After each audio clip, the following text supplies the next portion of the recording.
Hello बच्चों, कैसे हैं आप सभी लोग। मैं उम्मीद करता हूं आपके बोर्ड एग्जाम की तैयारियां बहुत अच्छे से चल रही हैं। इसी क्रम में मैं आप लोगों के लिए magnetic effect of electric current का कंप्लीट रिवीजन वीडियो लेकर के आया हूं। इसमें मैं वही टॉपिक करवाऊंगा जो आपके बोर्ड एग्जाम से रिलेटेड है, बोर्ड एग्जाम में आपके पूछे जाते हैं। चलिए, तो बहुत ही अच्छा चैप्टर है, हम लोग इसको स्टार्ट करते हैं। सबसे पहले यहां पर देखिए, इस चैप्टर में सबसे पहले हम लोगों को जानना है कि मैग्नेट क्या होता है। तो आप सभी को पता है, मैग्नेट एक ऐसा मेटेरियल होता है जो मैग्नेटिक मेटेरियल को या तो अट्रैक्ट करता है या तो रिपेल करता है, यानी कि या तो अपने पास बुलाता है या तो अपने आप से दूर भेजता है। ठीक है, देखिए यहां पर magnet is a substance which has both attractive and directive, यानी कि इसके पास दोनों प्रॉपर्टी होती है, अट्रैक्शन की भी और रिपल्सन की भी। Properties magnet is also known as lodestone and it is chemically the oxide of iron. कभी कभी हम लोगों से एमसीक्यू के 1 मार्क्स में पूछ लिया जाता है कि जो मैग्नेट है ये किसका बना होता है या किसका ऑक्साइड होता है।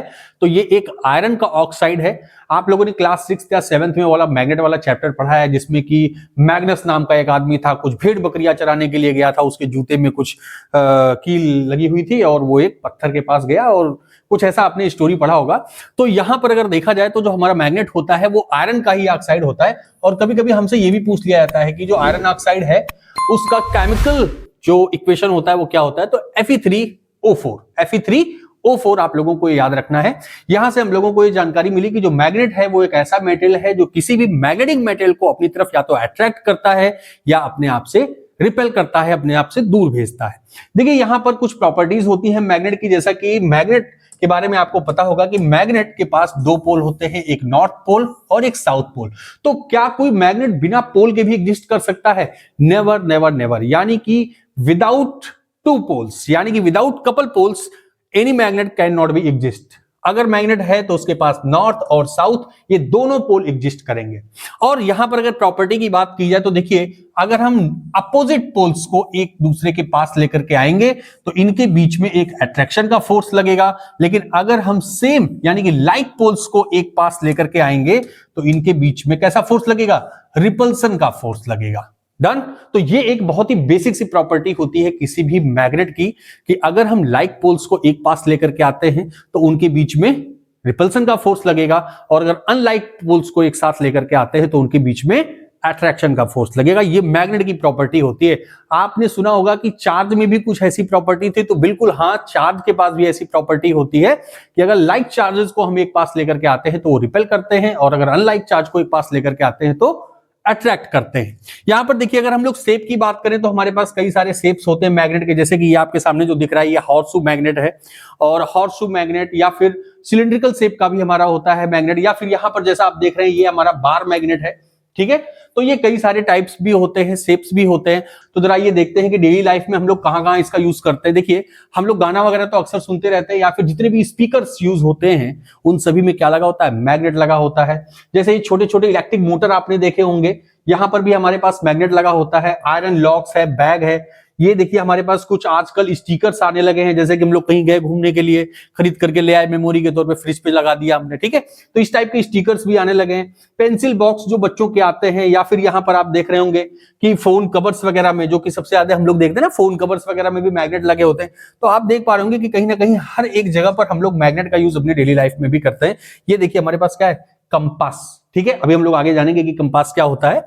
फिर यहां पर आप देख रहे हैं कि मैग्नेटिक क्रेन है, यानी कि जो गार्बेज जहां पर भी हम लोग कूड़ा कचरा फेंकते हैं, या फिर जो भी इलेक्ट्रॉनिक वेस्टेज जहां पर हम लोग फेंकते हैं, वहां पर पता चला एक क्रेन लेकर के गए और हैवी सब मैग्नेट। तो जितने भी मैग्नेटिक मटेरियल है, मैग्नेटिक मटेरियल का मतलब कि आयरन हो, निकिल हो, कोबाल्ट हो, जिसमें भी ये होता है वो मैग्नेट, ये जो क्रेन वाला होता है ना, उन सभी मेटल्स को अपनी तरफ क्या कर लेता है? अट्रैक्ट कर लेता है। ठीक है, तो ये कुछ हमारे डेली लाइफ यूजेस हैं, जैसे कि टॉय है, कंप्यूटर है, लैपटॉप्स, लाउड स्पीकर, माइक्रोफोन्स। तो इन सभी जगहों पे हम लोग किसका यूज करते हैं?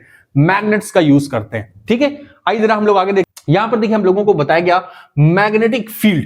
तो मैग्नेटिक फील्ड का मतलब क्या है? देखिए, मैग्नेटिक फील्ड का मतलब होता है कि किसी भी मैग्नेट के चारों तरफ का वो रीजन जिसमें किसी दूसरे मैग्नेटिक मेटल को लाने पर वो मैग्नेटिक मेटल क्या करे? एक फोर्स को फील करे। कहने का मतलब ये है कि जैसे मैंने कहा कि मेरे पास ये एक मैग्नेट है, और इस मैग्नेट का ये पोल है नॉर्थ और ये है साउथ।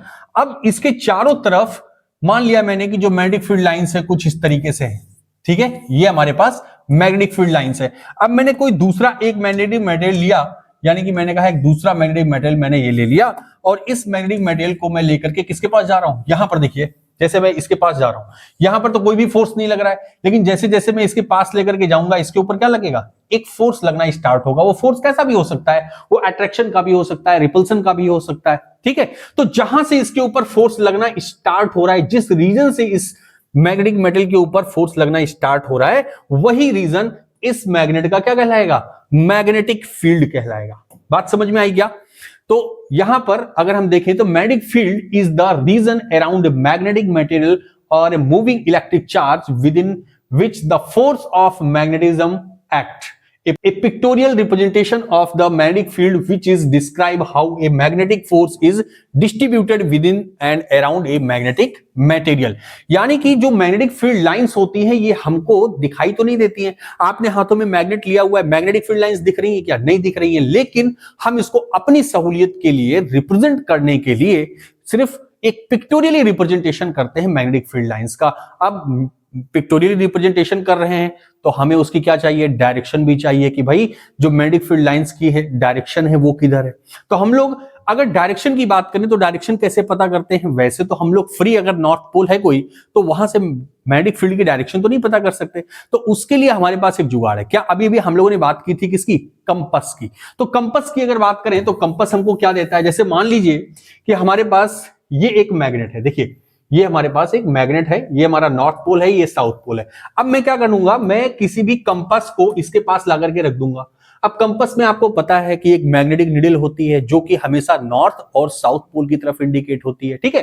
तो मैंने क्या किया, ये नॉर्थ पोल के पास मैंने एक कंपास ला के रखा, तो जो कंपास का नॉर्थ पोल वाली नीडल होगी वो इस नॉर्थ पोल से क्या करेगी, रिपेल करेगी। यानी कि जिस डायरेक्शन में ये हमारी नॉर्थ पोल जाएगी, यानी कि नीडल जिस डायरेक्शन में जा रही है उसी डायरेक्शन को हम लोग मैग्नेटिक फील्ड की डायरेक्शन मान लेते हैं। अब मैंने क्या किया, फिर से मैंने यहां पर कंपास रखा, तो ये नॉर्थ पोल है तो जाहिर सी बात है रिपेल करेगा, तो नॉर्थ इस डायरेक्शन में दिखेगा और ऐसे दिखते दिखते दिखते दिखते ये किधर की तरफ चला आएगा, साउथ पोल की तरफ आ जाएगा। क्यों, क्योंकि जब मैं यहां पर साउथ पोल के पास रखूंगा तो चूंकि ये साउथ पोल है, नॉर्थ पोल इसको अपनी तरफ क्या करेगा, अट्रैक्ट करेगा, ठीक है ना। साउथ पोल इसको अपनी तरफ अट्रैक्ट कर रहा होगा, तो इस कंपास की हेल्प से हम लोग क्या कर सकते हैं, मैग्नेटिक फील्ड लाइंस की जो डायरेक्शंस हैं उसे फाइंड कर सकते हैं। दूसरी बात कि मैग्नेटिक फील्ड लाइंस जो है वो सिर्फ एक पिक्टोरियल रिप्रेजेंटेशन है, हम अपने समझने के लिए देखिए यहां पर जो आपको दिख रहा है फिगर में कि नॉर्थ पोल से हमारी मैग्नेटिक फील्ड लाइंस निकलती हैं और साउथ पोल की तरफ जाकर के टर्मिनेट होती है। टर्मिनेट होती है हम नहीं कह सकते, साउथ पोल से नॉर्थ पोल की तरफ मूव करती है मैग्नेटिक फील्ड लाइंस। लेकिन ये कहां पर है, आउटसाइड। कहां पर है, तो ये magnetic field lines outside of the magnet है। अब यहां पर क्या इनसाइड द मैग्नेट भी मैग्नेटिक फील्ड लाइंस होती हैं, तो बिल्कुल सही बात है कि मैग्नेट के अंदर भी मैग्नेटिक फील्ड लाइंस होती हैं और उनकी डायरेक्शन किधर होती है, तो उनकी डायरेक्शन होती है साउथ टू नॉर्थ। किधर होती है, साउथ टू नॉर्थ डायरेक्शन में होती है। यहां पर जो हमसे क्वेश्चन पूछा जाता है वो क्या पूछा जाता है कभी कभी कि जो direction of magnetic field lines हैं वो क्या है, कभी एमसीक्यू में दे देगा या फिर कभी रीजन असर्शन के क्वेश्चन में दे देगा। तो आपको ये बिल्कुल याद रखना है कि जो मैग्नेटिक फील्ड लाइंस की डायरेक्शन है outside the magnet always north to south and inside the magnet south to north. Done.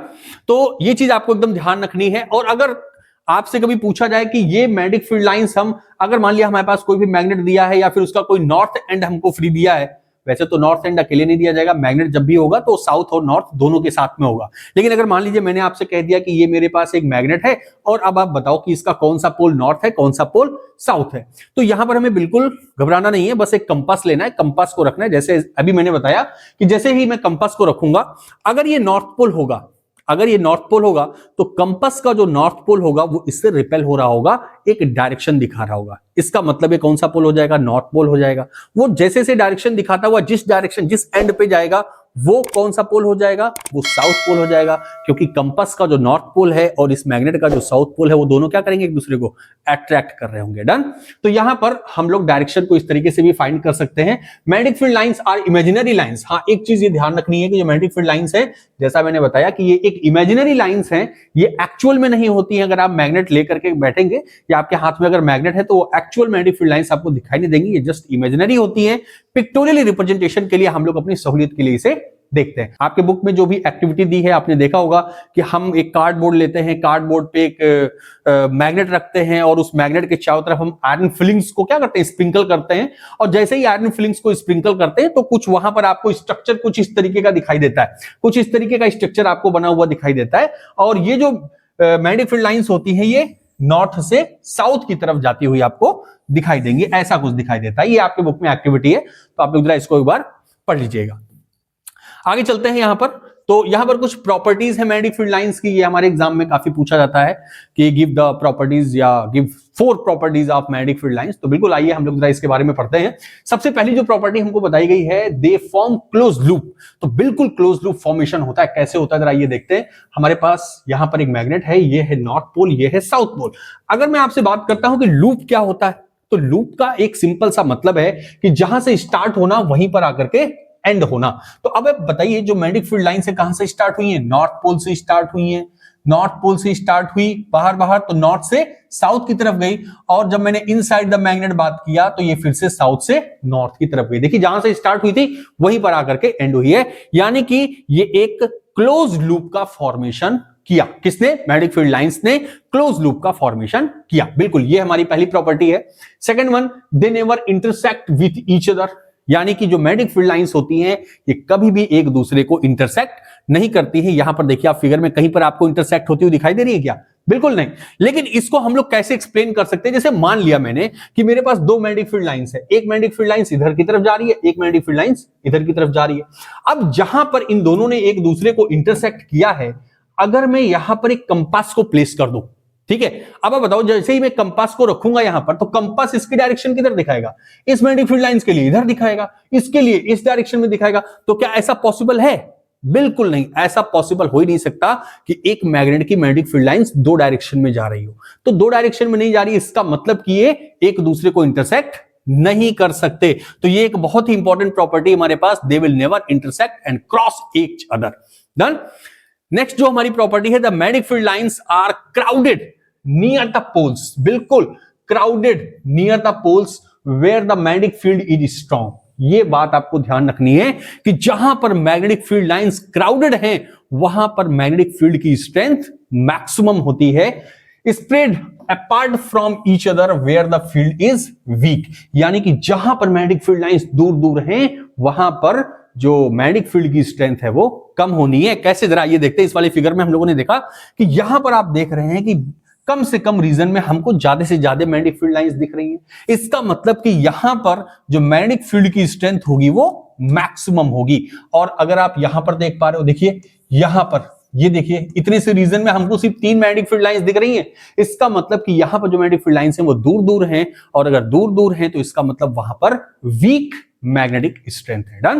तो ये भी पॉइंट हमारे लिए इंपॉर्टेंट है, और ये एक प्रॉपर्टी भी है कि जहां पर क्राउडेड होगी मैग्नेटिक फील्ड लाइंस वहां पर स्ट्रेंथ या मैग्नेटिक फील्ड की स्ट्रांग होगा, और जहां पर सेपरेट होंगी यानी कि दूर दूर होंगी वहां पर हमारा मैग्नेटिक फील्ड वीक होगा।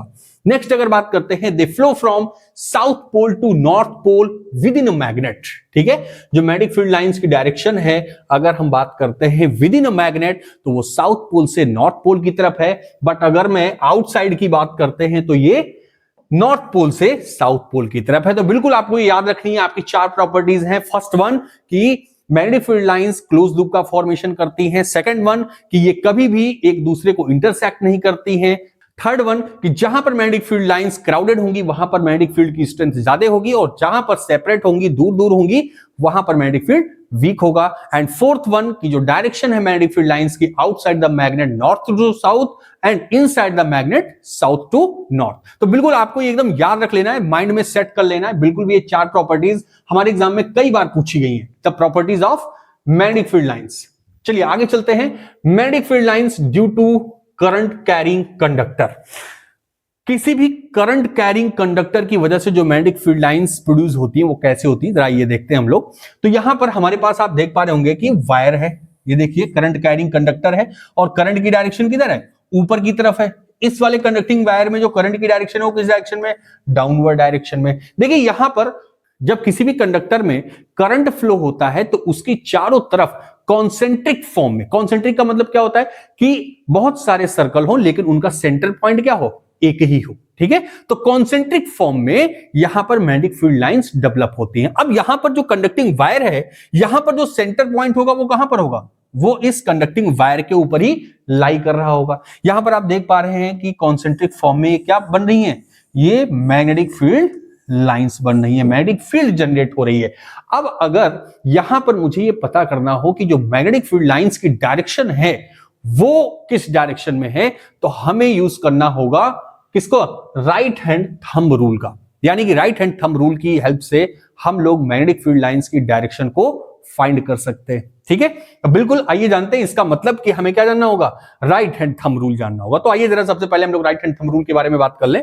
तो राइट हैंड थंब रूल जो कहता है हमारा कि जिस डायरेक्शन में करंट फ्लो हो रही है, जैसे मान लीजिए मेरे पास ये कंडक्टिंग वायर है और इसमें जो करंट फ्लो हो रही है वो वर्टिकली अपवर्ड डायरेक्शन में फ्लो हो रही है, तो राइट हैंड थंब रूल ये कहता है कि अगर मैं अपने राइट हैंड के थंब को करंट की डायरेक्शन में इंडिकेट करूं और बाकी की फिंगर्स को जिस डायरेक्शन में मैं कर्ल करूंगा उस डायरेक्शन में मैग्नेटिक फील्ड की डायरेक्शन होगी। अब आप यहां पर देख पा रहे होगे कि मैंने कहा वर्टिकली अपवर्ड डायरेक्शन में करंट फ्लो हो रही है, तो मैं अपने थंब को करंट की डायरेक्शन में किया और ये देखिए इस तरह से मैं अपनी फिंगर्स को कर्ल कर रहा हूं और ऊपर से इसको ऑब्जर्व कर रहा हूं। ध्यान दीजिएगा, मैं इस डायरेक्शन से इसको ऑब्जर्व कर रहा हूं, तो जो मैग्नेटिक फील्ड लाइंस की डायरेक्शन है वो एंटी क्लॉकवाइज है। किसे है, एंटी क्लॉकवाइज। लेकिन अगर यही चीज मैं नीचे से ऑब्जर्व करूं तो ऊपर से देखने पे तो एंटी क्लॉकवाइज थी, लेकिन नीचे से देखने पर ये कैसी होगी, क्लॉकवाइज, ठीक है। इस चीज का भी आपको ध्यान रखना है कि अगर मैंने कहा करंट की डायरेक्शन इधर है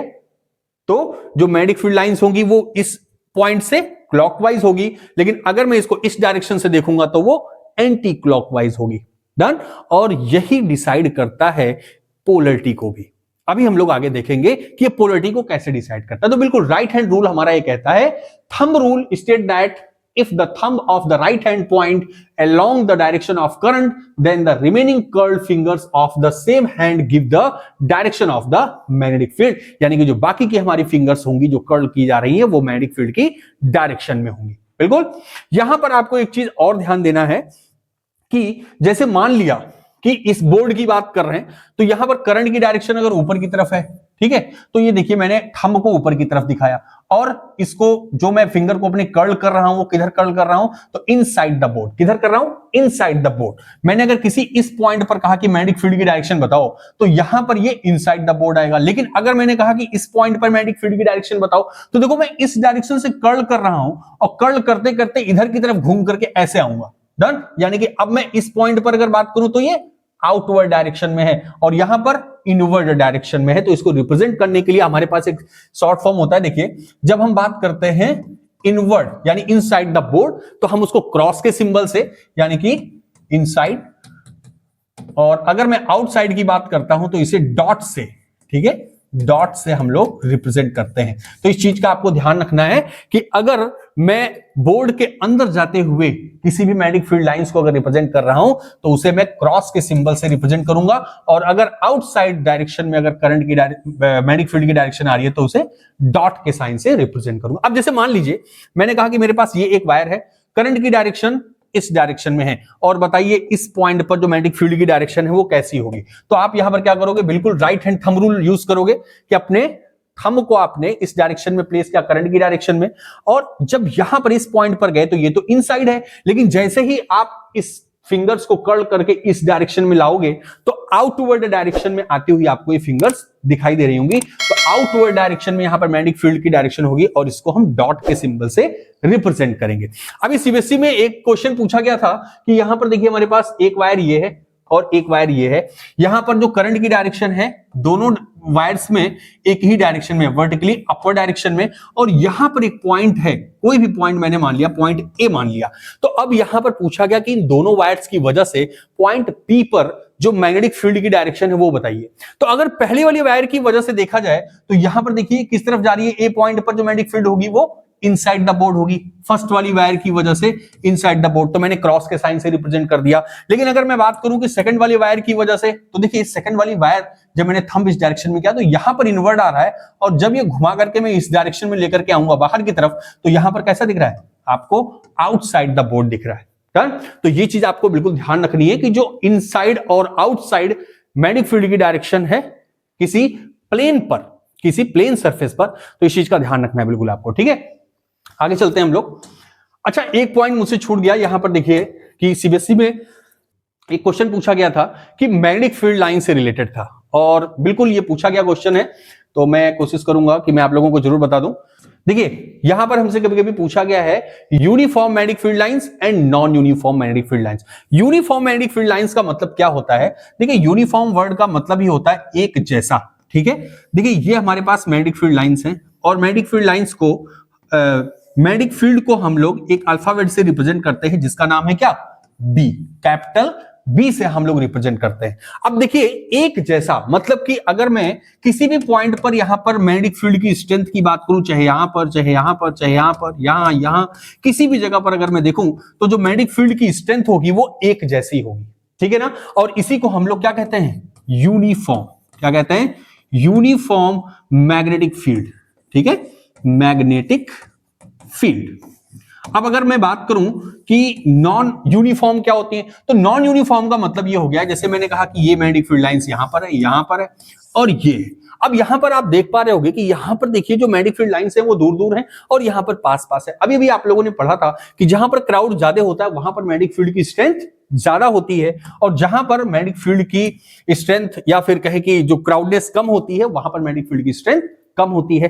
तो यहां पर मैं अगर कहूं कि मैग्नेटिक फील्ड जो है वो ज्यादा होगी, और यहां पर जो मैग्नेटिक फील्ड है वो कंपैरेटिवली इस पॉइंट के कम होगी, ठीक है। तो ये कौन सी मैग्नेटिक फील्ड लाइंस हो गई? तो ये हो गई नॉन यूनिफॉर्म, ठीक है, नॉन यूनिफॉर्म। तो इस चीज को आपको ध्यान रखना है। सीबीएसई ने इसका जो क्वेश्चन पूछा था वो इसको रिप्रेजेंट करने के लिए, फिगर के थ्रू रिप्रेजेंट करने के लिए पूछा था कि uniform and non uniform magnetic field lines को रिप्रेजेंट करिए। तो बिल्कुल आप इस तरीके से रिप्रेजेंट कर सकते हैं, और इसके बारे में बता सकते हैं कि यूनिफॉर्म मैग्नेटिक फील्ड लाइंस की स्ट्रेंथ हर एक पॉइंट पर इक्वल होती है, but non uniform magnetic field lines जो होती है तो वहां पर जो मैग्नेटिक फील्ड की स्ट्रेंथ होती है वो डिफरेंट होती है, बिल्कुल।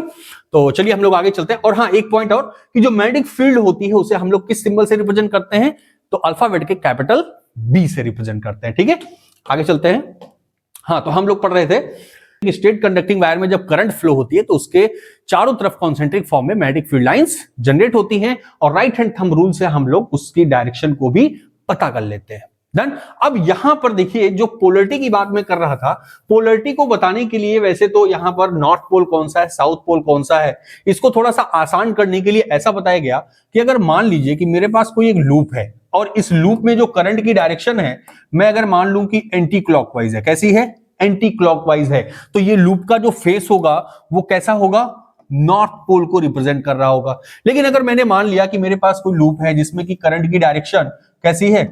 क्लॉकवाइज। कैसी है? क्लॉकवाइज है, तो इसका जो फेस होगा लूप का वो कैसी, कौन सी पोलरिटी रिप्रेजेंट कर रहा होगा? साउथ पोल की, ठीक है। बिल्कुल, ये बहुत जरूरी है, अभी आगे चल करके जब हम लोग सोलेनॉइड पढ़ेंगे तो वहां पर काम आएगा। और ये मैंने इसलिए बताया क्योंकि अभी तक तो हमारे पास एक स्ट्रेट वायर था, कंडक्टिंग वायर कैसा था? स्ट्रेट था। लेकिन अब इस स्ट्रेट वायर को मैं थोड़ा सा सर्कुलर फॉर्म में मोल्ड करने वाला हूं, और फिर उसके बाद वहां पर हमको ये देखना होगा पोलरिटी भी, और ये भी देखना होगा कि जो मैग्नेटिक फील्ड होगी वो अब कैसी होगी। तो आइए नेक्स्ट टॉपिक हमारे पास यही है, magnetic field due to a current carrying coil. Coil का मतलब यह है जो हमारे पास स्ट्रेट अभी तक कंडक्टर था, इसी कंडक्टर को मैंने क्या कर दिया? मोल्ड कर दिया। किसके फॉर्म में? एक सर्कुलर कॉइल के फॉर्म में, ठीक है। तो यहां पर आप देख पा रहे होंगे कि ये देखिए मैंने क्या किया, इस वायर को सर्कुलर फॉर्म में इस तरीके से मोल्ड कर दिया। ये हमारा पॉजिटिव टर्मिनल है, यानी कि करंट की जो डायरेक्शन है वो इस डायरेक्शन से जा रही है। अब आप यहां पर देखो, राइट हैंड थंब रूल के अकॉर्डिंग अगर हम देखें तो यहां पर करंट की डायरेक्शन ये है, और मैग्नेटिक फील्ड लाइंस की डायरेक्शन कुछ इस तरीके से इनवर्ट जा रही है और इधर से बाहर की तरफ आ रही है। यानी कि अगर मैं देखूं तो ये एंटी क्लॉकवाइज है। डन। और अगर इस पॉइंट पर मैं देखूं तो करंट की डायरेक्शन कुछ इस डायरेक्शन में है, और ये देखिए यहां इनवर्ड और यहां आउटवर्ड। डन। यानी कि जो मैग्नेटिक फील्ड की स्ट्रेंथ होगी सबसे ज्यादा कहां पर होगी? सेंटर पॉइंट पर होगी, यानी एक्सिस, जो इस सर्कुलर लूप का जो एक्सिस होगा उसके अलोंग होगी, ठीक है। तो और ये किस पे डिपेंड करेगी? तो भाई जाहिर सी बात है, मैं अगर यहां से करंट को इंक्रीज कर दूंगा, जितनी ज्यादा यहां पर मैं करंट इंक्रीज कर दूंगा उतनी ही ज्यादा यहां पर मैग्नेटिक फील्ड भी डेवलप होने लगेगी, है ना। फिर उसके बाद यहां पर देखिए हमारे पास दिया गया है closer to the wire if the current is increase, यानी कि इस वायर को मैं और क्या कर दूं? और छोटा सा कर दूं। अगर मान लीजिए मैंने इतना बड़ा सर्कल लिया तो उससे जो प्रोड्यूस होने वाली मैग्नेटिक फील्ड उसके सेंटर पॉइंट पर होगी उसके कंपैरिजन में अगर मैं छोटा सा सर्कल लेता हूं, बहुत छोटा सा अगर लेता हूं, तो उसमें मैग्नेटिक फील्ड की स्ट्रेंथ और भी ज्यादा होगी। यहां पर देखिए हमारे पास बताया गया है कि अगर मैं क्या करूं, जो लूप है उसको और छोटा कर दूं, तो मैग्नेटिक फील्ड की जो स्ट्रेंथ उसके एक्सिस के लॉन्ग होगी वो मैक्सिमम होगी, और अगर मैं करंट को इंक्रीज कर दूं तो भी मैग्नेटिक फील्ड की स्ट्रेंथ इंक्रीज की जा सकती है। डन। ये लैंग्वेज आप लोग एक बार देख लीजिएगा रोक करके। यहां पर सिंपल सी बात हमको ये बतानी थी कि अगर मेरे पास जो कंडक्टिंग स्ट्रेट वायर था, उसी स्ट्रेट वायर को मैंने क्या किया, एक सर्कुलर लूप के फॉर्म में कन्वर्ट किया, और फिर इसमें करंट को जब फ्लो कराया तो मैंने ये पाया कि जो मैग्नेटिक फील्ड की स्ट्रेंथ है वो इसके सेंटर पॉइंट पर सबसे ज्यादा है। अगर इस मैग्नेटिक फील्ड की स्ट्रेंथ को हमें इंक्रीज करना है तो बिल्कुल इसमें फ्लो होने वाली जो करंट है उसको हमें या तो इंक्रीज करना होगा, या तो इसका जो रेडियस है उसको और भी कम करना पड़ेगा। डन। बिल्कुल। और इसी का यूज अभी आगे चल करके हम लोग किसमें करने वाले हैं, तो सोलेनॉइड में करने वाले हैं। तो सबसे पहले बात आती है कि यार ये सोलेनॉइड होता क्या है। मेरे पास अगर कोई भी स्ट्रेट वायर है, मैं अगर उसको कुछ स्पाइरल शेप में इस तरीके से इसके ऊपर वाउंड कर दूं, इसके ऊपर लपेट दूं, तो ये जो स्ट्रक्चर बन करके आता है वो क्या होता है, वही होता है हमारा सोलेनॉइड। यहां पर देखिए आप स्ट्रक्चर देख पा रहे होंगे, यहां पर हमारी प्लस है, ये हमारा टर्मिनल, यानी कि करंट की जो डायरेक्शन है वो इधर है, और ये निगेटिव है। ठीक है, बिल्कुल। जरा इसके बारे में हम लोग देख लेते हैं। A construction like coil made by a conducting wire wound closely and separately in form of a cylinder is called a solenoid. जैसा कि मैंने बताया कि सिलिंड्रिकल शेप में लगता है, जैसे स्पाइरल शेप में, स्पाइरल देखा ना, स्पाइरल वाली कॉपी, बस वैसा ही। और यहां पर आगे दिया गया है, it is a same as that due to a bar magnet, यानी कि ये किसकी तरह बिहेव करता है, एक बार मैग्नेट की तरह। ये क्या हो गया, यानी कि अभी तक तो हम लोग बार मैग्नेट देख रहे थे, नॉर्थ और साउथ पोल देख रहे थे, लेकिन अगर मैंने क्या किया, इसी कंडक्टिंग वायर को कुछ स्पाइरल शेप में लपेट दिया और उसमें करंट फ्लो करा दिया, तो वो भी एक बार मैग्नेट की तरह बन करके आ गया। अच्छा, one end of the solenoid behave north pole and other end is south pole. Bar magnet है तो भाई जाहिर सी बात है साउथ और नॉर्थ पोल दोनों रहने वाले हैं। बिल्कुल, अभी हम लोग पोलैरिटी भी डिसाइड करेंगे। In the inner region of solenoid the field lines are parallel indicating the magnetic field lines is uniform. देखिए यहां पर अभी भी मैंने बात की थी किसकी, ये यूनिफॉर्म मैग्नेटिक फील्ड लाइंस की। तो जो सोलेनॉइड के अंदर हमको मैग्नेटिक फील्ड लाइंस दिख रही है, कैसी दिख रही है, देखिए सेम डिस्टेंस है ना सबके बीच में, तो सेम डिस्टेंस है, इसका मतलब ये कैसी है, यूनिफॉर्म है। ठीक है, और at every point inside the solenoid, यानी कि अंदर सोलेनॉइड के सारी जो मैग्नेटिक फील्ड लाइंस हैं वो कैसी हैं, यूनिफॉर्म है। अब जरा हम लोग बात करते हैं, देखिए आप जब देख रहे होंगे, मैं जिस एंड से इसको ऑब्जर्व कर रहा हूं, यहां से जो करंट की डायरेक्शन है वो कैसी है, देखिए कैसी है, क्लॉकवाइज है। और अभी भी मैंने यहां पर बताया था कि अगर क्लॉकवाइज है करंट की डायरेक्शन, तो पोलैरिटी कौन सी होगी, साउथ होगी। कौन सी पोलैरिटी होगी, साउथ पोल होगा। और यहां पर देखिए अगर इसी चीज को मैं इस एंड से ऑब्जर्व करूं, तो ये कैसा है, एंटी क्लॉकवाइज है। और अगर एंटी क्लॉकवाइज है तो पोलैरिटी कौन सी होगी, देखिए यही तो थी, एंटी क्लॉकवाइज है तो पोलैरिटी नॉर्थ पोल। इसीलिए आप देख रहे हैं यहां पर मैंने नॉर्थ पोल लिखा और यहां पर साउथ पोल दिख रहा है। बिल्कुल आपको इसे एग्जाम में बनाने के लिए पूछा जाता है कि आप एक सोलेनॉइड बनाओ और वहां पर उसकी पोलैरिटी को डिसाइड करो। ठीक है, तो बिल्कुल आपको इसी तरीके से कर देना। अच्छा, और क्या चीजें यहां पर ध्यान रखनी है आपको यहां पर ध्यान रखना है कि जो मैग्नेटिक फील्ड लाइंस है वो नॉर्थ पोल से ओरिजिनेट होकर के साउथ पोल गई और साउथ पोल से फिर से अंदर से नॉर्थ पोल की तरफ आ गई, यानी आउटसाइड। ये तो हमने बार मैग्नेट में पढ़ा था। बिल्कुल यहां पर बताया भी गया है कि किसकी तरह बिहेव कर रहा है, एक बार मैग्नेट की तरह बिहेव कर रहा है, कि जिसके पास नॉर्थ पोल भी है, साउथ पोल भी है, और बाहर जो मैग्नेटिक फील्ड की डायरेक्शन है वो नॉर्थ से साउथ है और अंदर साउथ से नॉर्थ है। एक बात का और ध्यान रखना है कि जो इनसाइड द सोलेनॉइड जो मैग्नेटिक फील्ड लाइंस है वो एक दूसरे के क्या है, पैरेलल हैं। इसका मतलब दोनों लाइन के बीच की जो डिस्टेंस है वो सेम है, और अगर डिस्टेंस सेम है तो मैग्नेटिक फील्ड की स्ट्रेंथ भी हर एक पॉइंट पर कैसी होगी, इक्वल होगी। मैं अगर यहां की बात कर लूं, यहां बात कर लूं, या किसी भी पॉइंट पर अगर मैं बात करूं, तो जो मैग्नेटिक फील्ड की स्ट्रेंथ होने वाली है वो सेम रहने वाली है। और अगर हर एक जगह पर सेम है तो कैसी है, यूनिफॉर्म है। कैसी है, यूनिफॉर्म मैग्नेटिक फील्ड लाइंस है। यानी कि आप कह सकते हैं कि inside the solenoid magnetic field lines is uniform. Done. बिल्कुल, आगे चलते हैं हम लोग। नेक्स्ट टॉपिक यहां पर हमको the magnetic field strength of current carrying solenoid can be increased by, यानी कि जो किसी भी सोलेनॉइड की मैग्नेटिक फील्ड की स्ट्रेंथ है उसे अगर हमें इंक्रीज करना है तो क्या करें। ये क्वेश्चन हमसे कई बार सीबीएसई ने पूछा, एनसीईआरटी से कई बार हमसे पूछा गया है। तो बिल्कुल आइए देखते हैं। सबसे पहला जो हमारे पास है, increasing the number of turns in the solenoid, यानी कि जो नंबर ऑफ टर्न्स है। देखिए अगर मेरे पास एक सिंगल कॉइल है, उससे मैग्नेटिक फील्ड जितनी भी प्रोड्यूस हुई, मैंने 2 कॉइल ले ली या 3 कॉइल ले ली, यानी कि जितने में नंबर ऑफ कॉइल्स या फिर मैं कहूं कि नंबर ऑफ टर्न्स को इंक्रीज करता जाऊंगा, उतनी ही ज्यादा मैग्नेटिक फील्ड की स्ट्रेंथ इंक्रीज होती जाएगी। ठीक है, उतनी ही मैग्नेटिक फील्ड की स्ट्रेंथ इंक्रीज होती जाएगी। तो यहां पर सबसे पहला यही टॉपिक कह दिया हमने, जो हमारे पास है स्ट्रेंथ को इंक्रीज करने के लिए, कि नंबर ऑफ टर्न्स को भैया क्या कर दिया जाए, इंक्रीज कर दिया जाए। सेकंड पॉइंट क्या है, increase the current flowing through the solenoid, यानी कि इस सोलेनॉइड में जो करंट फ्लो हो रही है, अगर मैं उसको भी इंक्रीज कर दूं तो भाई मैग्नेटिक फील्ड लाइंस भी ज्यादा से ज्यादा बनने लगेंगे, और अगर मैग्नेटिक फील्ड लाइंस ज्यादा बनेंगी तो मैग्नेटिक फील्ड की स्ट्रेंथ भी ज्यादा हो जाएगी, क्योंकि आपको पता है कि जहां पर क्राउडेड मैग्नेटिक फील्ड लाइंस है वहां पर strength of magnetic field lines is greater. ठीक है, मैग्नेटिक इफेक्ट, यानी कि जहां पर मैग्नेटिक फील्ड लाइंस क्राउडेड होंगी वहां पर मैग्नेटिक इफेक्ट भी ज्यादा होगा। बिल्कुल। थर्ड वन यहां पर हमको बताया गया है, use soft iron as the core. देखिए यहां पर अगर मैं soft iron as a core की बात करूं कि कोर में मैं इसके क्या करूं, सॉफ्ट आयरन प्लेस कर दूं, तो वो तो फिनोमेना हमारा हो गया किसका, इलेक्ट्रोमैग्नेट का। तो यहां पर इलेक्ट्रोमैग्नेट हमको नहीं बताना है बिल्कुल, लेकिन अब चूंकि हमारे एनसीईआरटी में दिया गया है तो हमें लिखना पड़ता है। लेकिन आप ऐसा नहीं करोगे, आप वहां पर एक एक्स्ट्रा पॉइंट लिखोगे। क्या लिखोगे, यहां पर देखिए जो आप 2 लूप के बीच की डिस्टेंस है ना, इसको आप बता सकते हो, क्या कर दें, रिड्यूस कर दी जाए। ठीक है ना, यानी कि देखिए अगर मैंने कहा कि मेरे पास सोलेनॉइड है, वो कुछ इस तरीके का है, यहां देखिए मैंने इसके बीच का गैप जो कर दिया, क्या कम कर दिया, और यहां पर देखिए एक सोलेनॉइड ये है, ये दूर दूर है। डन। तो अगर मैं अब आपसे पूछूं कि किसमें मैग्नेटिक फील्ड की स्ट्रेंथ ज्यादा होगी, तो बिल्कुल जहां पर जो नंबर, ये जो टर्न्स है ना, इनके बीच का जो गैप जिसमें कम होगा, वहां पर ज्यादा मैग्नेटिक फील्ड की स्ट्रेंथ होगी। जहां पर दूर दूर होगा वहां पर मैग्नेटिक फील्ड की स्ट्रेंथ कंपैरेटिवली कम होगी।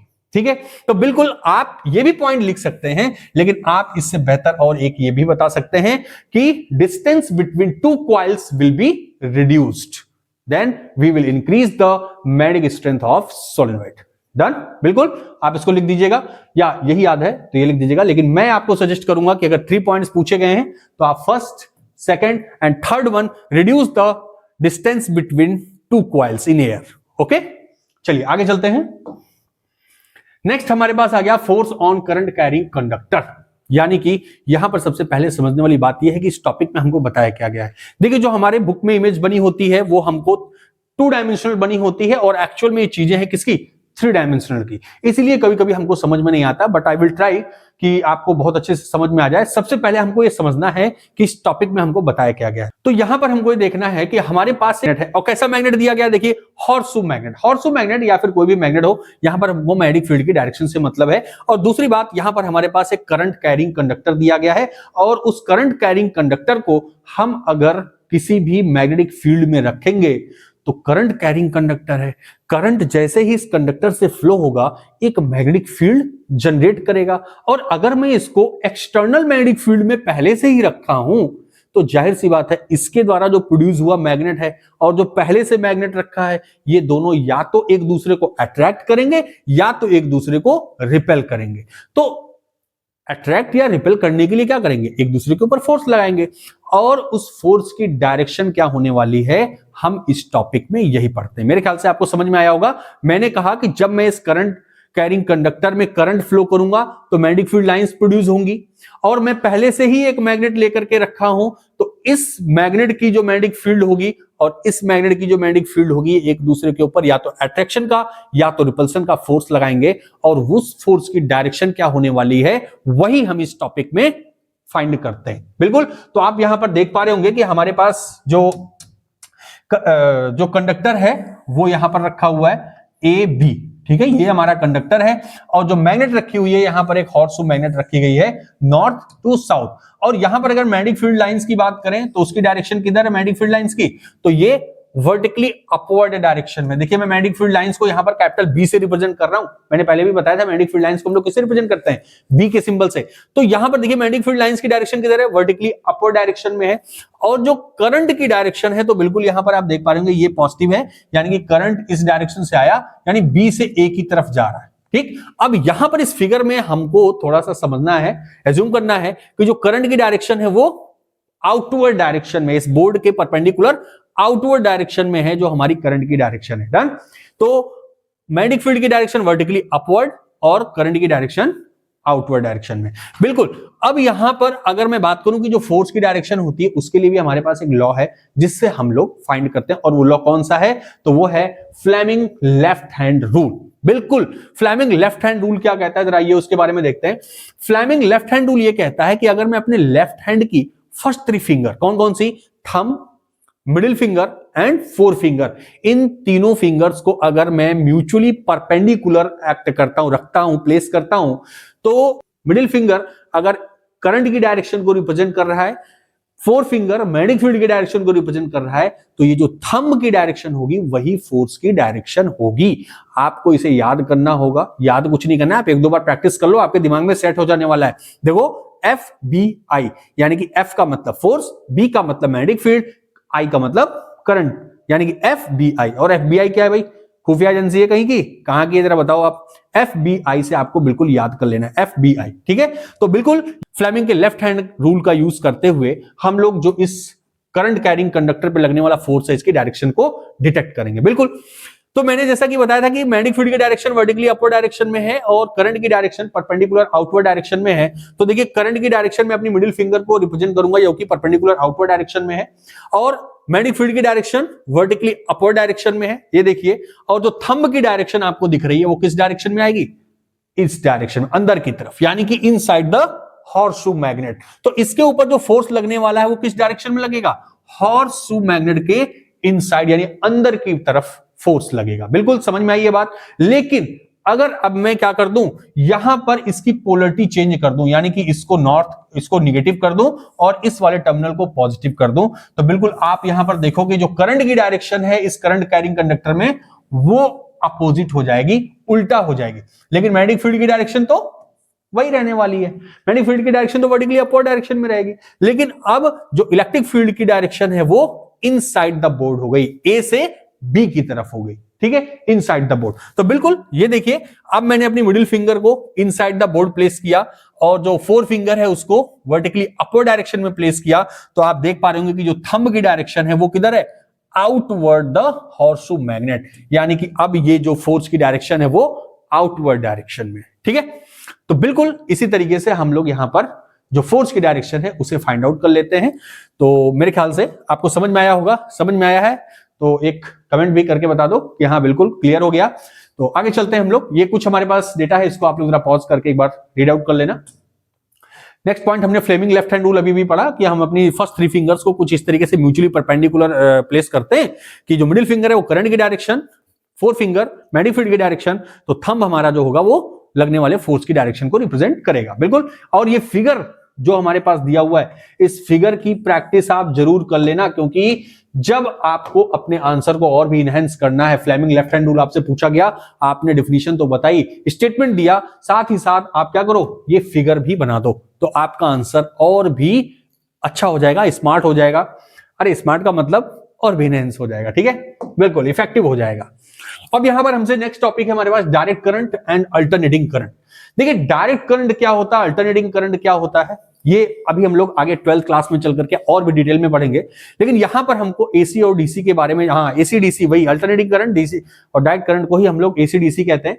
तो बिल्कुल डायरेक्ट करंट जो होता है इसको हम लोग इस तरीके से कह सकते हैं कि ये एक ही डायरेक्शन में फ्लो होने वाली जो करंट होती है उसे हम कहते हैं डायरेक्ट करंट, और जो अल्टरनेट फ्लो होती है करंट उसे हम कहते हैं अल्टरनेटिंग करंट। ठीक है, जरा ये डिफिनेशन देखते हैं। Direct current, flow of electric charge that does not change direction, यानी कि यहां पर तो बता दिया गया कि जो डायरेक्शन ही ना चेंज करे वो कौन है?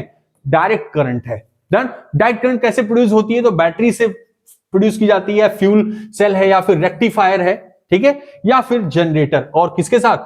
कम्यूटेटर के साथ ये डायरेक्ट करंट प्रोड्यूस की जाती है। यानी कि बैटरीज वगैरह में आपने जो देखी ना करंट जो आती है वो कौन सी करंट होती है? डायरेक्ट करंट होती है। ठीक है, फिर उसके बाद यहां पर एक आसान से डिफिनेशन लिखी है, the electric charges only flow in one direction. बिल्कुल, ये बहुत ही आसान से तरीके से कि जो एक ही डायरेक्शन में फ्लो होने वाली करंट होती है उसे हम कहते हैं डायरेक्ट करंट। आइए जरा अल्टरनेटिंग करंट के बारे में देखते हैं। An alternating current can be defined as the current that changes its magnitude and polarity at regular interval of time, यानी कि जो अपनी पोलरिटी भी चेंज कर रहा है और साथ ही साथ अपने मैग्नीट्यूड को भी चेंज करा। मैग्नीट्यूड आपको पता है ना, 9th क्लास में आपने पढ़ा था, वेक्टर क्वांटिटी, स्केलर क्वांटिटी। वहां पर वेक्टर क्वांटिटी को क्या चाहिए था, डायरेक्शन भी चाहिए था और मैग्नीट्यूड। मैग्नीट्यूड का मतलब सिर्फ यह है कि जो न्यूमेरिक वैल्यू होती है किसी भी फिजिकल क्वांटिटी की, दैट इज द मैग्नीट्यूड। जैसे मैंने कहा कि मैंने इस बोर्ड के ऊपर फोर्स अप्लाई किया, कितने न्यूटन का फोर्स अप्लाई किया, 5 न्यूटन का, then 5 is the magnitude of force. Done.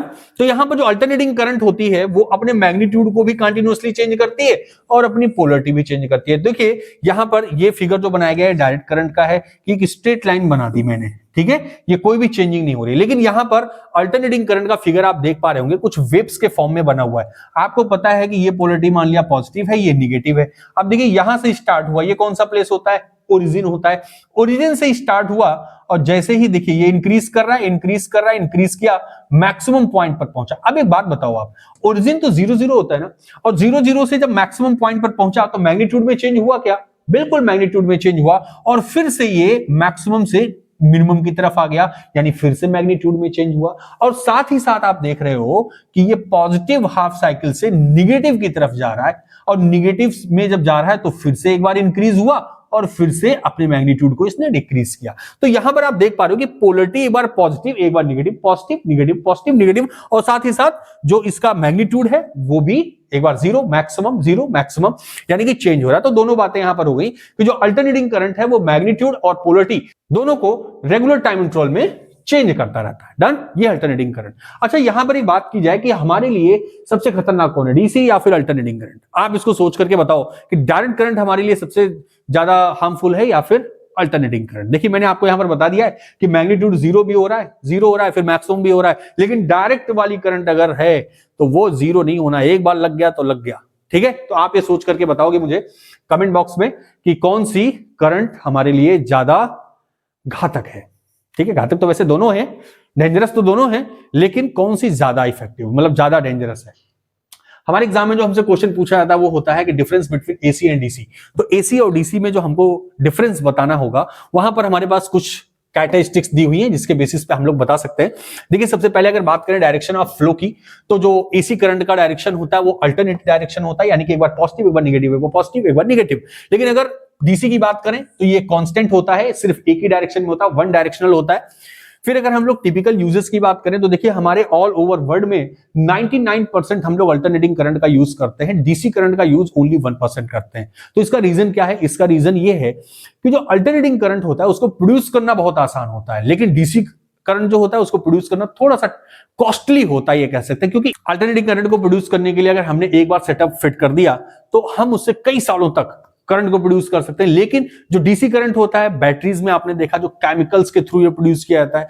अब केमिकल्स को क्या है, 1-2 साल में वो खराब हो जाने, फिर से चेंज करने पड़ेगा, और केमिकल्स काफी कॉस्टली आते हैं, आपको पता है। तो इसलिए जो डीसी करंट होती है ना उसको प्रोड्यूस करना काफी कॉस्टली होता है, लेकिन अल्टरनेटिंग करंट जो होती है उसको प्रोड्यूस करना काफी आसान होता है। तो यहां पर अगर हम लोग टिपिकल यूजेस की बात करें तो होम एंड ऑफ, अच्छा ये कुछ और भी दिया हुआ है, इलेक्ट्रॉनिक डिवाइस बैटरी। तो यहां पर मैं सिर्फ ये बताना चाहता है कि सबसे ज्यादा जो यूज होता है वो किसका होता है? एसी का होता है कंपैरेटिवली डीसी।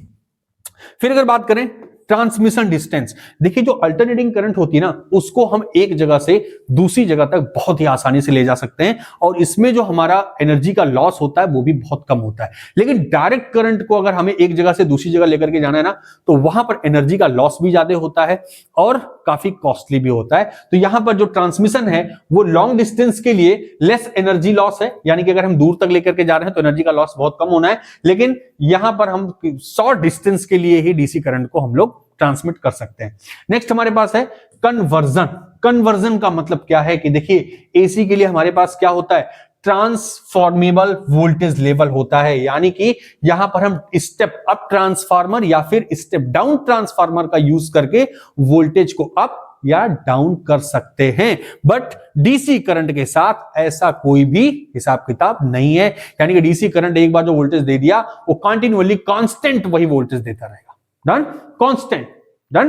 तो ये जो हमारे पास एसी करंट है इसको हम step up step down transformer की हेल्प से घटा या बढ़ा भी सकते हैं, लेकिन डायरेक्ट करंट को हम लोग कांस्टेंट यानी कि स्टेबल आउटपुट हमको प्रोवाइड करता है। एक डिफरेंस और मैं बताना चाहूंगा कि देखिए यहां पर जो अल्टरनेटिंग करंट होती है ना, इसको हम लोग रेक्टिफायर, एक हमारे पास डिवाइस होती है जिसको हम कहते हैं रेक्टिफायर, रेक्टिफायर की मदद से हम इसको डायरेक्ट करंट में भी कन्वर्ट कर सकते हैं। डन। लेकिन डायरेक्ट करंट को आप बताओ, सब मैं ही बता दूंगा क्या? चलो आगे चलते हैं।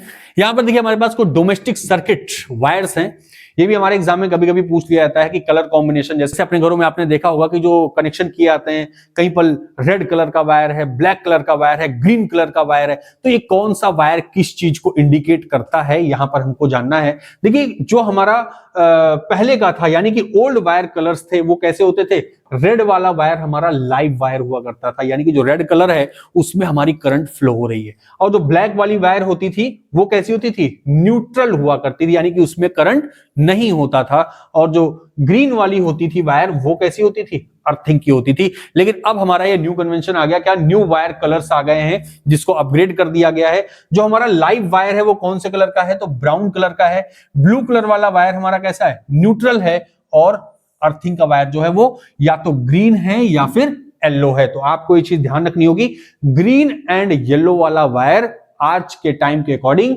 हमारा अर्थिंग का वायर है, ब्राउन कलर वाला वायर वो है जिसमें की करंट फ्लो हो रही है, जिसे हम लाइव वायर कहते हैं, और जो ब्लू कलर वाला वायर है वो न्यूट्रल है, जो पहले ब्लैक कलर का हुआ करता था। आपको ये चीजें थोड़ा ध्यान में रख लेनी है, एक दो बार देख लोगे दिमाग में सेट हो जाएगा, ठीक है। The live and neutral wire have a 220 volt potential difference, बिल्कुल। तो यहां पर ये जो लाइव वायर है और न्यूट्रल वायर है, यानी कि जो ब्राउन कलर का वायर है और जो ब्लू कलर का वायर है, इसके बीच में करंट तो तभी फ्लो होगा, चार्ज तो तभी फ्लो होंगे ना जब पोटेंशियल डिफरेंस होगा। और कितना पोटेंशियल डिफरेंस होता है हमारे इंडिया के अकॉर्डिंग, तो वो होता है 220 वोल्ट का, ठीक है ना। 220 वोल्ट का पोटेंशियल डिफरेंस होगा तो उसमें करंट फ्लो होगी, बिल्कुल। तो आगे चलते हैं।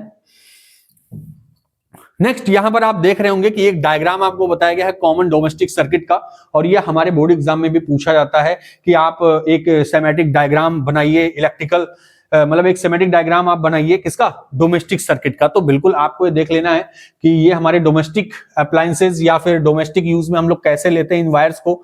देखिए सबसे पहले हमारे पास ये वाला वायर कौन सा, अच्छा यहाँ पर देखिए रेड, ग्रीन और ब्लैक ले लिया गया है, लेकिन आपको ऐसा नहीं करना है। खैर आप तो एग्जाम में बनाओगे तो कलर तो नहीं लोगे, लेकिन ठीक है।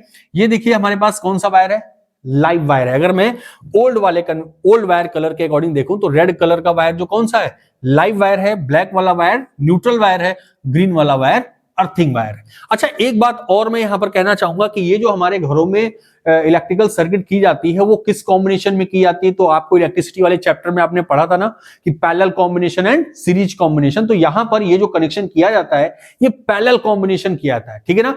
पैरेलल कॉम्बिनेशन का मतलब कि हमको रेजिस्टेंस भी सबसे कम मिलता है, और दूसरी बात कि जिस इलेक्ट्रॉनिक इक्विपमेंट को जितना करंट चाहिए वो उसी के अकॉर्डिंग उस सर्किट में फ्लो होता है। और एक सबसे बेहतर अच्छी बात यह है कि अगर कोई भी इलेक्ट्रॉनिक इंस्ट्रूमेंट एक खराब हो गया तो उसकी वजह से बाकी क्या अफेक्टेड नहीं होंगे, क्योंकि सीरीज कॉम्बिनेशन में आपने देखा था अगर एक स्टार्टिंग का या बीच में कोई भी खराब हो गया तो बाकी सब गड़बड़ हो जाते हैं, लेकिन पैरेलल कॉम्बिनेशन में ऐसा नहीं होता है, बिल्कुल। तो आप यहां पर देख पा रहे होंगे कि हमारी जो इलेक्ट्रिसिटी बोर्ड है, ठीक है, जहां से हमने पोल से वायर लिया है, इलेक्ट्रिसिटी बोर्ड में हमारे पास दो वायर होते हैं, एक लाइव वायर और एक न्यूट्रल वायर, और ये फिर हमारे किस में आते हैं, इलेक्ट्रिसिटी मीटर में जाते हैं, और मीटर से निकलने के बाद जो हमारे घरों में डिस्ट्रीब्यूशन बॉक्स लगा होता है, यानी कि जहां पर आप एमसीबी वगैरह लगा कर रखते हो ना, वहां से जब ये वायर निकलते हैं हमारे घर का, देखिए ये क्या है, सॉकेट है जिसमें हम लोग अपना टीवी, कूलर, फ्रिज या जो भी चीजें लगाते हैं।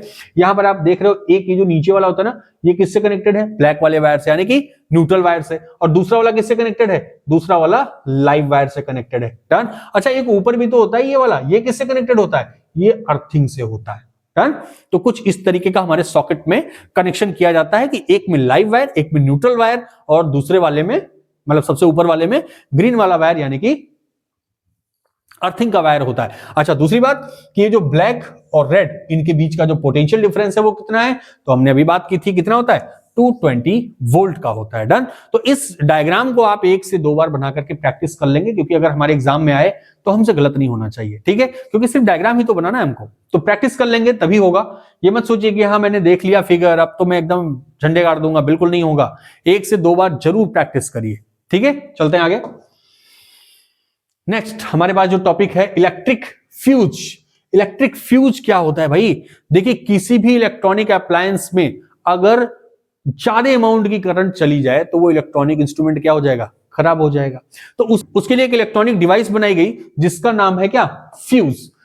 जैसे ही उस इलेक्ट्रॉनिक डिवाइस में करंट का अमाउंट ज्यादा होगा, वैसे ही ये फ्यूज क्या करेगा? उस सर्किट को ब्रेक कर देगा और करंट उस इलेक्ट्रॉनिक डिवाइस में जाएगी ही नहीं, जिसकी वजह से हमारा इलेक्ट्रॉनिक इक्विपमेंट बच जाएगा सेफली। तो फ्यूज एक ऐसी डिवाइस है। देखिए, पहले के समय पे फ्यूज कुछ इस तरीके के होते थे कि हमने वायर इस वाले से कनेक्ट किया और लगा दिया, आपने देखा होगा। लेकिन फिर उसके बाद क्या किया गया? इसको थोड़ा सा अपडेट किया गया कि ये देखिए बीच में एक वायर लगा हुआ है, इसके इलेक्ट्रॉनिक इक्विपमेंट्स में लगे होते हैं। लेकिन आज के समय में क्या आ गया? देखिए, ये तो क्या होते थे भाई, यहां पर ये वायर क्या होता था? मेल्ट हो जाता था, गल जाता था। जैसे ही जब ज्यादा करंट होती थी, हीट ज्यादा प्रोड्यूस होती थी, मेल्ट हो गया, वायर खराब हो गया, ठीक है, पता चल जाता था। या ये भी खराब हो जाते थे तो इनको रिप्लेस करना पड़ता था।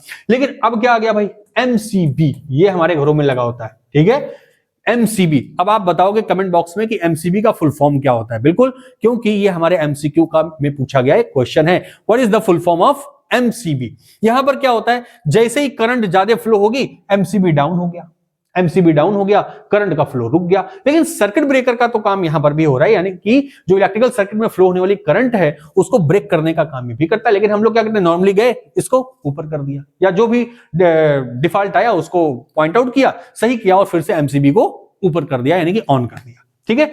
तो ये हमारे पास फ्यूज है। देखते हैं जरा इसमें कुछ हमको बताया गया है क्या। It is a safety device to limit the current in an electric circuit, यानी किसी भी इलेक्ट्रिकल सर्किट में करंट का जो फ्लो है उसको लिमिट में रखने के लिए किसका यूज किया जाता है? फ्यूज का यूज किया जाता है। फिर it prevent the electric appliances from damage, यानी कि किसी भी इलेक्ट्रॉनिक अप्लायंस को डैमेज होने से बचाता भी है। हाँ, बिल्कुल बचाता है कि जब लिमिट में रखेगा तो बचाएगा ही। It is made up of material which has high resistivity and low melting point. बिल्कुल, देखिए यहां पर जो हमारा ये फ्यूज का फॉर्मेशन होता है, यानी कि जो फ्यूज बनाया जाता है वो कैसा होता है? जिसकी रेसिस्टिविटी कैसी होती है? हाई होती है, वेरी हाई रेसिस्टिविटी। और मेल्टिंग पॉइंट कैसा होता है? लो होता है। बिल्कुल, अगर आपसे पूछा जाए कि what is the principle of fuse, then you can say high resistivity and low melting point, ठीक है, यानी कि जिसका मेल्टिंग पॉइंट क्या हो? बहुत कम हो, यानी कि जब करंट ज्यादा जब फ्लो होगी तो करंट ज्यादा फ्लो होने से वहां पर क्या होगा? हीटिंग इफेक्ट आएगा। हीटिंग इफेक्ट आएगा तो मेल्टिंग पॉइंट अगर कम होगा तो वैसे ही गल जाएगा, मेल्ट हो जाएगा और सर्किट ब्रेक हो जाएगा। तो ठीक है, यही प्रिंसिपल होता है कि high resistivity and low melting point. बिल्कुल, आगे चलते हैं। नेक्स्ट हमारे पास है शॉर्ट सर्किट। तो भाई शॉर्ट सर्किट क्या हो गया? शॉर्ट सर्किट कभी कभी ओवरलोडिंग की वजह से भी हो जाती है, या फिर अगर ये कहें कि जो लाइव वायर है अगर नेचुरल वायर के कांटेक्ट में डायरेक्टली आ गया तो वहां पर भी एक शॉर्ट सर्किट होता है, स्पार्क होता है। आपने देखा होगा ना, वो जब मूवीज वगैरह में किसी को करंट देना होता है तो दो वायर लेकर आते हैं, ऐसे चिर चिर लगाते हैं ना, तो जलता है। तो वहां क्या होता है? आपने देखा होगा कि स्पार्क होता है, वो शॉर्ट सर्किट कराते हैं। और जब किसी को भी इलेक्ट्रिक शॉक देना होता है तो वहां पर लगा देते हैं। खैर, यहां पर आपको ये बताना है कि जब कोई भी लाइव वायर नेचुरल वायर के कांटेक्ट में डायरेक्टली आ जाता है तो वहां पर इलेक्ट्रिक शॉर्ट सर्किट होती है और यहां पर आग लगने का भी खतरा ज्यादा होता है। यानी when the live positive and natural wire in a household connection come into direct touch with one another, short circuit happens। यानी कि जब नेचुरल वायर और लाइव वायर एक दूसरे के डायरेक्ट कांटेक्ट में आ गया तो वो शॉर्ट सर्किट हो गया, यानी कि वहां पर शॉर्ट सर्किटिंग हो गई। बिल्कुल। अच्छा, ये क्या चीज दी हुई है? Damage to the insulation of the power line, यानी कि ये क्या करता है? शॉर्ट सर्किट क्या करता है? जो हमारी वायर के ऊपर एक प्लास्टिक की कोटिंग होती है उसको क्या करता है? डैमेज कर देता है, ठीक है, गला देता है। A fault in an electric appliances due to which current does not pass through it, यानी कि अगर शॉर्ट सर्किट हुई है तो वहां पर वायर क्या हो जाएगा? मेल्ट हो जाएगा और करंट आगे फ्लो नहीं हो पाएगी उस अप्लायंस में, ठीक है। तो ये हमारा शॉर्ट सर्किट हो गया। मेरे ख्याल से ये सारी चीजें, आगे चलते हैं। तो बिल्कुल देखिए, यहां पर मैंने कोशिश की है कि कम से कम समय में इस चैप्टर को कंप्लीट करने की, एक कंप्लीट रिवीजन कराने की आपकी। मैं उम्मीद करता हूं कि आपको समझ में आया होगा। बिल्कुल, अगर आपको कोई भी डाउट है तो आप उसको कमेंट बॉक्स में कमेंट करके मुझे जरूर बताइए, जिससे कि मैं और भी बेहतर कर सकूं आप लोगों के लिए। मिलते हैं हम लोग नेक्स्ट वीडियो में। Thank you very much.